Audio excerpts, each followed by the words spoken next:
talking Lazarus. This one is written and directed by R.L. Scott and is a kind of relatively low budget superhero movie. It actually reminds me of a mix of Ghost Rider and The Crow, but set against kind of like an American urban kind of background. Now, let's talk about intent. I think this movie has the best of intentions. It really does. It's trying to put out such a positive message, I gotta say. It's a superhero movie that feels like it should exist in the 90s or late 80s. This would be a great double feature with Roger Corman's Black Scorpion. What's the story? So we have this character who is killed in some type of criminal violence. And he is brought back to life by paranormal forces and given supernatural abilities. And these abilities include, enhanced strength, durability, healing, all of that. And he ultimately can, a bit like Ghost Rider, he wants to take the souls of evildoers and kind of sucks them in, and that kind of gives him this kind of power boost, so to speak. But he's on a kind of a personal mission for revenge, because he wants to kind of clean up the neighbourhood and all of this. And becomes this kind of vigilante. He has a group of friends, a potential love interest, and of course he has his villains. This kind of cabal of criminal underworld types and such. What will happen? You have to watch the movie to find out. Like I said, I think this movie has such good intentions. It really wants to have a positive anti-drugs message, a positive way of bettering yourself and doing good for the community. So that really is, it's one of the best things about this movie. Although, it's problematic again because of it.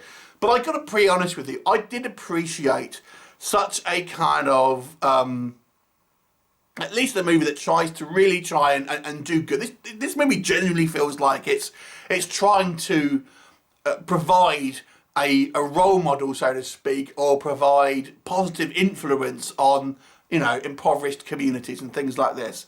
So that to me was good to start with. What else can I say that works in this movie? It does feel like a 90s movie. There's no getting around it. If you like sort of 90s sort of superhero movies, and I hate to use Steel as an example because that's kind of like not a particularly good movie. But, I would say Black Scorpion, Steel, they weren't great, let's be honest with you, because they were so unsophisticated. And this movie is unsophisticated. But nonetheless, there is an element of fun here.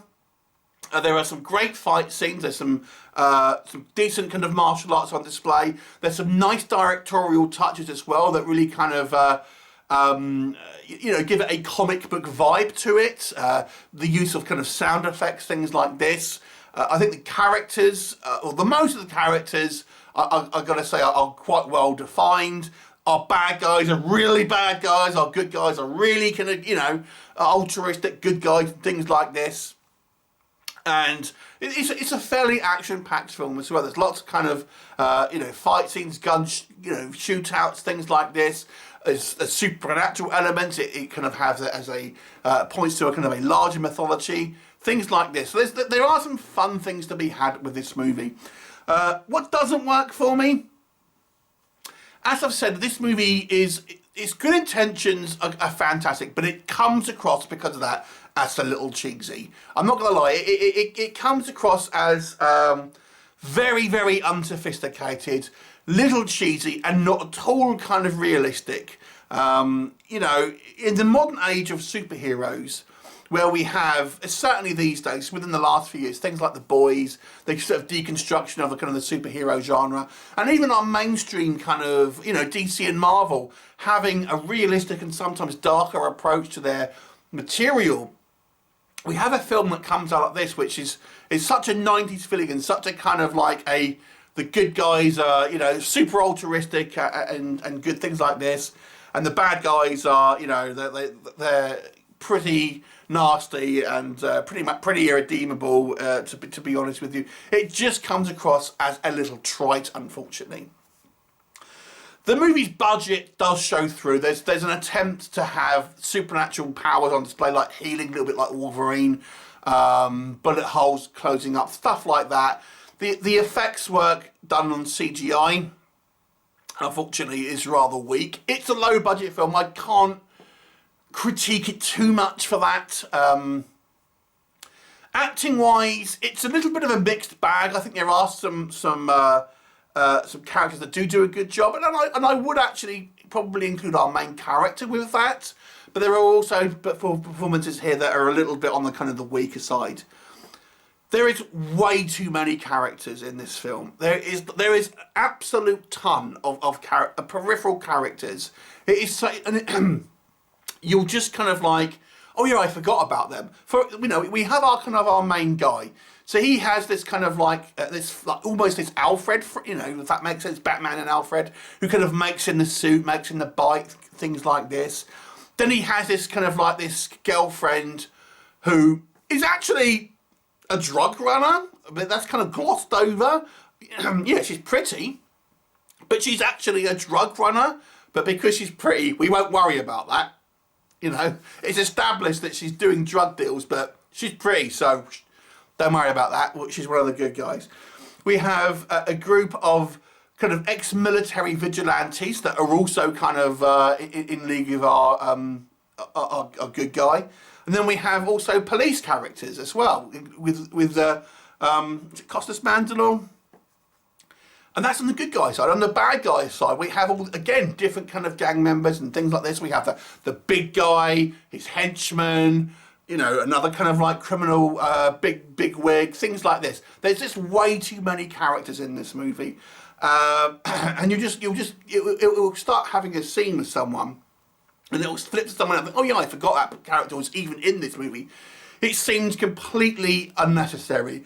I would have just taken the whole kind of like these military buddies out. They didn't need to be. They didn't really serve any purpose outside of being cannon fodder, quite frankly. And it would have been a lot leaner film. The movie is a tad too long. It's not a massively long film. It's about an hour and 40 minutes, I would say. It would have been benefited from having about 10 to 15 minutes trimmed off this, because it just drags a little bit. And I just think there's too many characters here. It needed to be a little bit leaner, a little bit kind of punchier. Our main physical bad guy is introduced way too late in the movie. We do see him a little bit, but he's just kind of like, you just assume he's one of the kind of the goons, and then it ends up he's kind of like the main bad guy at the end of the movie, and it's just like that wasn't built up enough. It wasn't kind of introduced early enough, and we just kind of like probably halfway through the third act, we get the reveal that there is this kind of like capable kind of bad guy. Yeah, he looks cool, and it's good fight scenes, but it wasn't built in enough. It was just too much at the last minute. The movie is a little bit too occupied setting up a sequel. Oh, and there's also other characters I forgot. Even doing this review, I've forgotten about the other characters. There's also these kind of supernatural guides as well that are also in there. There's just way too many characters. This movie has absolutely bags of ambition, and I think the genuine intent of this movie, and I do commend it for that, is fantastic. But it needed to have a little bit more pushback on it. I think it needed to be trimmed down a little bit. Maybe not seem quite as 90s. It would have been. It kind of takes itself very seriously. I think if you want to have this 90s movie feel to it, it kind of needs to be a little bit more jokey, a little bit more kind of humour in it, and it just takes itself too seriously when the whole kind of premise is kind of cheesy in a way. So I think the tone of the movies is a little outdated. So ultimately, what do I think? It's still an enjoyable movie. I did have a bit of fun with it, and I'd almost say this is kind of a guilty pleasure movie. I've got to say, I think that there are some serious issues with this movie, which is unfortunate. I do think had they been addressed, this could have been a real kind of nice little B movie. But as such, it ends up being somewhat of an average film. But I do love the positive message that this movie puts out, far more so than a lot of other mainstream kind of superhero films. So I'll give this a 5 out of 10. I think it ends up being, when the kind of the scales are balanced, it ends up ultimately being somewhat of an average film. Certainly not bad, but the faults in there, unfortunately, do kind of weigh it down quite a lot. So it's a 5 out of 10. Have you seen it? What did you think of it? Leave me a comment and I'll look forward to seeing you next time. Bye for now.